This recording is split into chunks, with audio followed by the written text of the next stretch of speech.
Pán Hevier, vy ste taká kreatívna duša, kde ste vždy našli takú tú múzu k písaniu?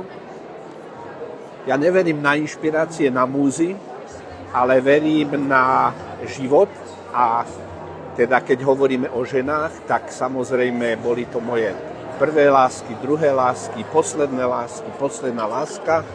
No a to, čo žijem, to aj píšem, niečo si k tomu dofarbím, domyslím, vymyslím a takto nejako skombinujem. A tak píšem pre deti, pre dospelých, vrátane žien. Boli často možno ženy práve tou inšpiráciou pre vás?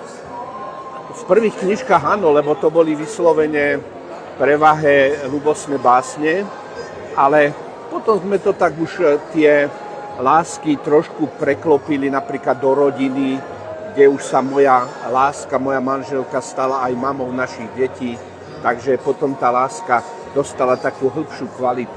A čo by ste možno tým ženám odkázali? Ženy, nebojte sa byť ženami so všetkým, čo k tomu patrí. Ste dôležité, keby ste riadili tento svet ešte lepšie ako muži a viac ako muži, tak by to tu vyzeralo lepšie, ako to tu vyzerá.